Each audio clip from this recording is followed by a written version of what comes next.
ಪ್ರಿಯ ಕೆಳಗರೆ, ಈಗ ಕೇಳಿ ಸ್ವಾತಂತ್ರ್ಯ ಹೋರಾಟಗಾರರಾದ ಚನ್ನಬಸಪ್ಪ ಜಗದೇವಪ್ಪ ಆಮ್ಲಿಯವರ ಬಗ್ಗೆ ಎರಡನೇ ಭಾಗ.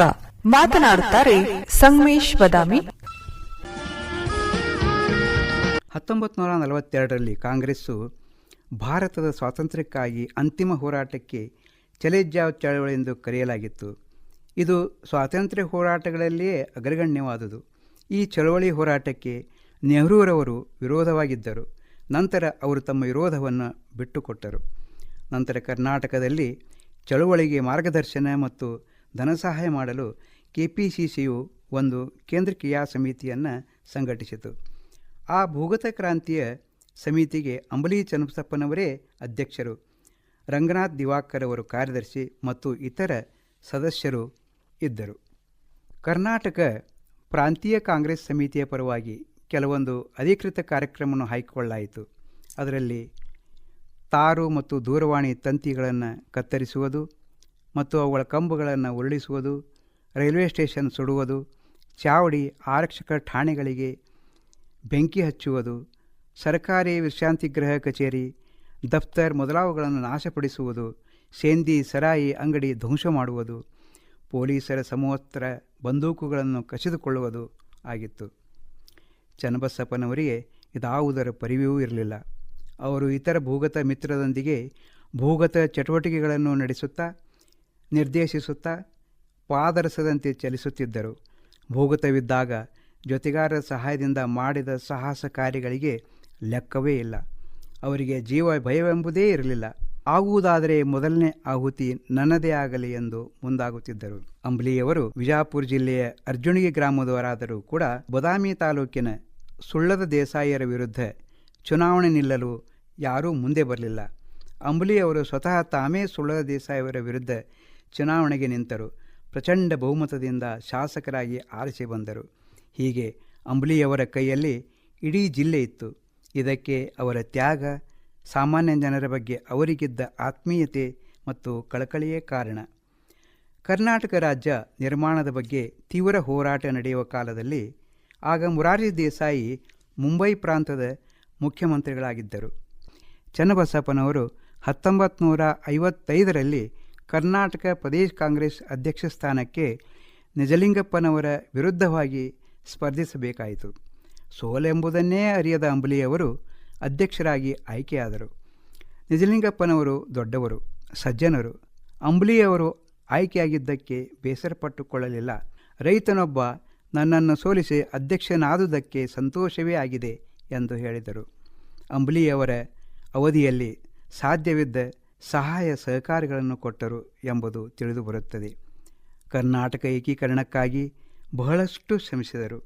ಕರ್ನಾಟಕದ ಹಲವಾರು ಭಾಗಗಳು ಸೇರಿ ತಾತ್ಕಾಲಿಕವಾಗಿ ಅದಕ್ಕೆ ಮೈಸೂರು ರಾಜ್ಯ ಎಂದು ಕರೆಯಲು ಒಪ್ಪಿದರೂ ಕೂಡ ಅದನ್ನು ಕರ್ನಾಟಕವೆಂದು ಕರೆಯಲು ಯಾವಾಗಲೂ ಚಡಪಡಿಸುತ್ತಿದ್ದರು.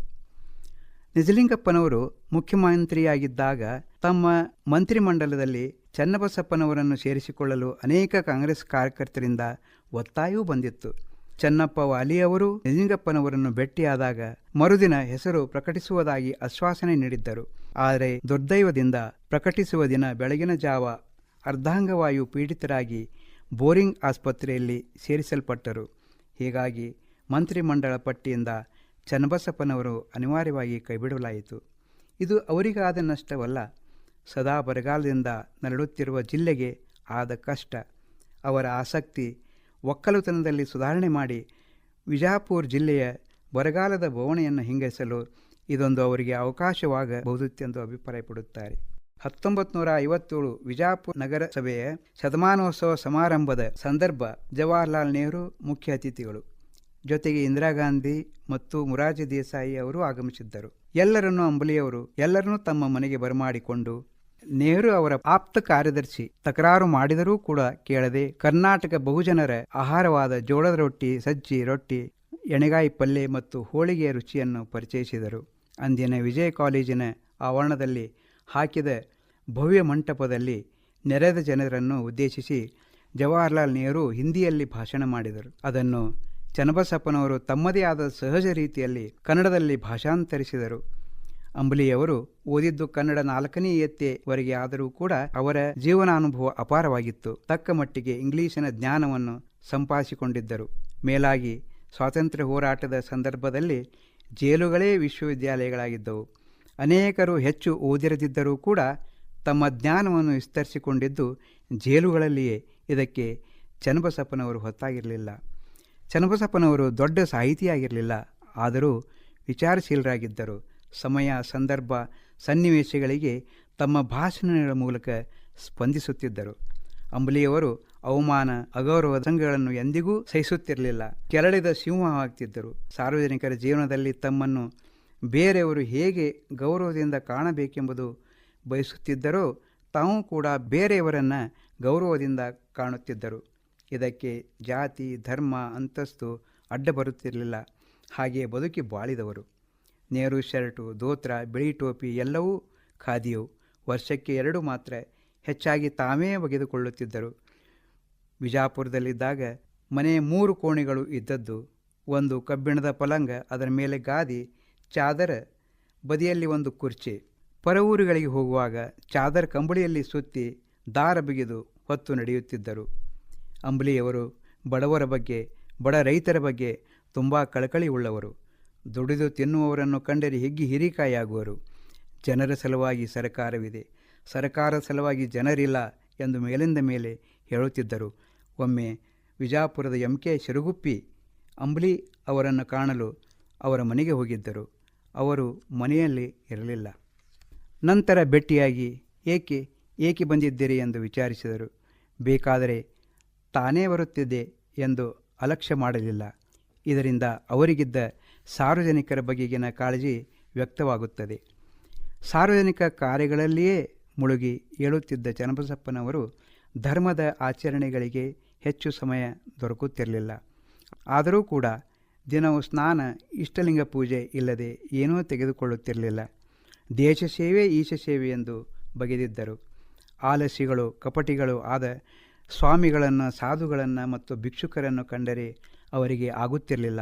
ಇಂಥವರೆಲ್ಲರನ್ನು ಒತ್ತಾಯದಿಂದ ದುಡಿಯುವಂತೆ ಮಾಡಲು ಸೂಕ್ತ ಕಾಯ್ದೆ ರಚಿಸಬೇಕು ಎಂದು ಬಯಸುತ್ತಿದ್ದರು. ಈಗಿನ ವಾತಾವರಣ, ಜನರು ನಡೆದುಕೊಳ್ಳುವ ರೀತಿ, ವಿಶೇಷತಃ ತರುಣರ ವರ್ತನೆ ನೋಡಿದರೆ ಸ್ವಾತಂತ್ರ್ಯದ ಹೋರಾಟದ ವ್ಯಕ್ತಿ ಅಂಬಲಿ ಚನ್ನಬಸಪ್ಪನವರಂತಹ ತ್ಯಾಗಿಗಳು, ಧೈರ್ಯಸ್ಥರು, ರಾಷ್ಟ್ರ ಸೇವೆಯಲ್ಲಿ ತೊಡಗಿಸಿಕೊಂಡು ಜೀವನ ಸಾರ್ಥಕಪಡಿಸಿಕೊಂಡವರು. ಹೀಗಾಗಿ ಜನರಿಗೆ ಅವರ ಜೀವನ ಪರಿಚಯ ಮಾಡಿಕೊಳ್ಳುವುದು ತುಂಬ ಅವಶ್ಯಕತೆ ಇದೆ. ದೇಶದ ಲಕ್ಷಾಂತರ ಜನರು ತಮ್ಮ ಜೀವನವನ್ನೇ ಮುಡುಪಾಗಿ ಇಟ್ಟುಕೊಂಡಿದ್ದರೆ ಶೀಘ್ರ ಸ್ವಾತಂತ್ರ್ಯ ಪ್ರಾಪ್ತವಾಗುತ್ತಿಲ್ಲ ಎಂದು ಹೇಳಬಹುದು. ಕರ್ನಾಟಕ ಸ್ವಾತಂತ್ರ್ಯ ಹೋರಾಟಗಾರರ ಮತ್ತು ಕನ್ನಡ ನಾಡಿನ ಏಕೀಕರಣಕ್ಕಾಗಿ ಕರ್ನಾಟಕದಲ್ಲಿ ದುಡಿದವರ ಪ್ರಥಮ ಶ್ರೇಣಿಯಲ್ಲಿ ಚನ್ನಬಸಪ್ಪ ಅಂಬಲಿಯವರು ಎಂದು ನಿಜಲಿಂಗಪ್ಪನವರ ಅಭಿಪ್ರಾಯವಾಗಿತ್ತು. ಭೂಗತ ಕಾಲದ ಕರ್ನಾಟಕ ಇತಿಹಾಸ ಸಾಕಷ್ಟು ಉಜ್ವಲ, ಸಾಹಸಿ, ಹೃದಯಸ್ಪರ್ಶಿ, ಧೀರರಿಗೆ ಸಲ್ಲುವಂತಹದ್ದು. ಅಂಬಲಿಯವರ ವರ್ತನೆ ಇತಿಹಾಸಕ್ಕೆ ತಕ್ಕಂತೆ ಇತ್ತು ಎಂಬುದರಲ್ಲಿ ಸಂದೇಹವಿಲ್ಲ ಎಂದು ರಂಗನಾಥ್ ದಿವಾಕರ್ ಅವರು ಅಭಿಪ್ರಾಯಪಡುತ್ತಾರೆ. ಜವಾಹರ್ಲಾಲ್ ನೆಹರು, ಮೊರಾರ್ಜಿ ದೇಸಾಯಿ, ಇಂದಿರಾ ಗಾಂಧಿಯವರಂತಹ ರಾಷ್ಟ್ರ ನಾಯಕರ ನಿಕಟವರ್ತಿಯಾಗಿದ್ದ ಚನ್ನಬಸಪ್ಪನವರು ಜನಪ್ರಿಯ ರಾಜಕೀಯ ಧುರೀಣರು. ತಿಕೋಟ, ಬೀಳಗಿ, ಬಾಗಲಕೋಟ್ ವಿಧಾನಸಭಾ ಕ್ಷೇತ್ರಗಳಿಂದ ಚುನಾವಣೆಗಳಲ್ಲಿ ಸ್ಪರ್ಧಿಸಿ ಜಯಿಸಿ ಜನಪ್ರಿಯ ಶಾಸಕರಾಗಿ ಜಿಲ್ಲೆಯ ಅಭಿವೃದ್ಧಿಗಾಗಿ ಶ್ರಮಿಸಿದವರು. ಸಚಿವರಾಗುವ ಅವಕಾಶಗಳಿದ್ದರೂ ಕೂಡ ಯಾವುದೇ ಆಸೆಗೆ ಒಳಗಾಗದೆ ಸಾಮಾಜಿಕ ಕಾರ್ಯಕರ್ತರಾಗಿ ಅಂಬಲಿ ಚನ್ನಬಸಪ್ಪನವರು ಎಂದು ನೆನಪಾಗಿದ್ದರೂ ಕೂಡ ಅವರ ಆದರ್ಶ ಜೀವನ, ಅವರ ಧೀಮಂತ ಹೋರಾಟ, ನಿಸ್ವಾರ್ಥ ತ್ಯಾಗ, ದೇಶಭಕ್ತಿ, ಸಾಮಾಜಿಕ ಕಳಕಳಿ, ಬಡವರ ಬಗ್ಗೆ ಇದ್ದ ಅನುಕಂಪಗಳು ಇಂದಿನ ಯುವಕರಿಗೆ ಆದರ್ಶ ಮತ್ತು ಪ್ರೇರಣೆ ನೀಡಬಲ್ಲ ಸ್ಫೂರ್ತಿಯ ಸೆಲೆಗಳಾಗಿವೆ. ಚನ್ನಬಸಪ್ಪ ಅಂಬಲಿಯವರ ಜೊತೆಗೆ ಸಮೀಪವರ್ತಿಗಳು ಅಂದರೆ, ಜೊತೆಯಾಗಿ ಕೈ ಜೋಡಿಸಿದವರೆಂದರೆ ಸಿಂಪಿ ಲಿಂಗಣ್ಣ, ಬಸಪ್ಪ ಕಡೆಯಂಗಡಿ, ಅಪ್ಪಾರಾಯ ಪಾಟೀಲ್, ಶಿವಯ್ಯ ಹಿರೇಮಠ್, BS ಗಣಾಚಾರಿ, ಚನ್ನಪ್ಪ ವಾಲಿ, ರಂಗನಾಥ್ ದಿವಾಕರ್, ಕರಂಕರ್ ಇವರೆಲ್ಲ ಕೆಲವರು ಅಂಬಲಿಯವರನ್ನು ತುಂಬು ಹೃದಯದಿಂದ ಮೆಚ್ಚುಗೆ ವ್ಯಕ್ತಪಡಿಸಿದ್ದಾರೆ. ಕರ್ನಾಟಕದ ಕಾಮರಾಜ್, ಕರ್ನಾಟಕದ ಸಿಂಹ, ಉಕ್ಕಿನ ಮನುಷ್ಯ, ಕರ್ನಾಟಕದ ಸರ್ದಾರ್ ವಲ್ಲಭಭಾಯಿ ಪಟೇಲ್, ಅರ್ಜುನ ಎಂದು ಹೊಗಳಿದ್ದಾರೆ. ಚನ್ನಬಸಪ್ಪನವರ ಕುರಿತಾಗಿ ಕಲಬುರಗಿಯ ಬಿರಾದಾರ್ ಎಂಬುವರು ಡಾಕ್ಟರೇಟ್ ಪದವಿ ಪಡೆದಿದ್ದಾರೆ ಎಂಬುದು ತಿಳಿದು ಬಂದಿದೆ. 1-2-1962 ಬೆಳಗಿನ ಜಾವ ಕೊನೆ ಉಸಿರು ಎಳೆದರು. ಹೋರಾಟದ ಬದುಕಿನ ಜೀವಿಯೊಂದು ಇಹಲೋಕದ ಯಾತ್ರೆ ಮುಗಿಸಿತು. ಅವರ ಪಾರ್ಥಿವ ಶರೀರದ ಮೆರವಣಿಗೆ ಗೌರವ ಮತ್ತು ಸಂಭ್ರಮದೊಂದಿಗೆ ವಿಜಾಪುರದ ಬೀದಿಗಳಲ್ಲಿ ಜರುಗಿತು. ನಂತರ ಅಂತ್ಯ ಸಂಸ್ಕಾರವೂ ಕೂಡ ಗೌರವ ಆದರಗಳೊಂದಿಗೆ ಹುಟ್ಟೂರಾದ ಅರ್ಜುಣಿಗೆಯಲ್ಲಿ ನೆರವೇರಿತು. ಅರ್ಜುಣಿಗೆಯ ಪಂಚಾಯಿತಿ ಕಾರ್ಯಾಲಯದ ಎದುರಿಗೆ ಗದ್ದುಗೆ ರೂಪದ ಸುಂದರ ಸ್ಮಾರಕವನ್ನು ನಿಲ್ಲಿಸಲಾಗಿದೆ. ಊರವರು ಪ್ರತಿ ವರ್ಷ ಪುಣ್ಯತಿಥಿ ಆಚರಿಸುತ್ತಾ ಬರುತ್ತಿದ್ದಾರೆ. ಅರ್ಜುಣಿಗೆಯಲ್ಲಿ ಅಂಬ್ಲಿಯವರು ಕನ್ನಡ ಶಾಲೆಯೊಂದನ್ನು ಆರಂಭಿಸಿದ ಸಂದರ್ಭದಲ್ಲಿ ಅದರ ಉದ್ಘಾಟನೆಗೆ ಮೊರಾರ್ಜಿ ದೇಸಾಯಿಯವರು ಬಂದಿದ್ದರು ಎಂಬುದು ಸಂಸ್ಕೃತ ಪಂಡಿತರಾದ ಶ್ರೀ ಗುರುಪಾದಪ್ಪ ಅಂಬ್ಲಿ ಅವರಿಂದ ತಿಳಿದು ಬರುತ್ತದೆ. ಜಾನಪದ ಸಂಗೀತ ರತ್ನ ಬಾಳಪ್ಪ ಹುಕ್ಕೇರಿಯವರು ಅಂಬ್ಲಿ ಚನ್ನಬಸಪ್ಪನವರ ಕುರಿತಾಗಿ ಅವರ ಸ್ಮರಣೆಯನ್ನು ಪದ್ಯದ ಮೂಲಕವಾಗಿ ಹೀಗೆ ವ್ಯಕ್ತಪಡಿಸಿದ್ದಾರೆ. ಕರ್ಮಯೋಗಿ ಅಂಬಲಿ, ಬಡವರ ಹಸಿವಿಗೆ ಅಂಬಲಿ, ಹೊಟ್ಟೆ ತುಂಬಿಸುವುದು ನುಚ್ಚಿನಂಬಲಿ, ನಡೆ ನುಡಿ ಒಂದಾಗಿ ನಡೆಯುವ ಅಂಬಲಿ, ನಡಗುವ ಜನರಿಗೆ ಕಂಬಳಿ, ತ್ಯಾಗಿ ಜೀವನ ಯೋಗಿ, ಸ್ವಾರ್ಥ ನೀಗಿದ ನಿಜವಾದ ಅಂಬಲಿ, ಆಗು ಹೋಗುಗಳನ್ನು ತಿಳಿದ ಕರ್ಮದ ಯೋಗಿ, ಭೋಗವಿರಾಣಿ ತಾನಂಬಲಿ, ನೆಹರು ಪ್ರೀತಿಯ ಅಂಬಲಿ, ಬಡವರು ನಲಿದುಂಬಿ ಅಂಬಲಿ, ಸಿರಿವಂತರ ಸಕ್ಕರೆ ಅಂಬಲಿ, ಬಡವ ಬಲ್ಲಿದ ಕೂಲಿಕಾರ ಒಕ್ಕಲಿಗರು ದುಡಿದುಣ್ಣಬೇಕೆಂಬ ಅಂಬಲಿ, ಸಂಗೀತ ಸವಿಕಾರ ಅಂಬಲಿ, ತಾಳ ರಾಗ ರುಚಿಯ ಬಲ್ಲ ಅಂಬಲಿ, ತಾಳ ಮೇಳದ ನಾಡಿನ ಹಿತವ ಸಾಧಿಸುವಂಥ ಬಾಳಿನ ಅನುರಾಗ ಅಂಬಲಿ, ಹಾಲು ಮಜ್ಜಿಗೆ ಬೆರೆಸಿದ ಅಂಬಲಿ ಎಂದು ಮನತುಂಬಿ ಹಾಡಿದ್ದಾರೆ. ಇದುವರೆಗೆ 2ನೇ ಭಾಗವನ್ನು ಕೇಳಿದಿರಿ. ಚನ್ನಬಸಪ್ಪ ಜಗದೇವಪ್ಪ ಆಮ್ಲಿಯವರ ಬಗ್ಗೆ ಕೇಳಿದಿರಿ. ಮಾತನಾಡಿದವರು ಸಂಗಮೇಶ್ ಬದಾಮಿ.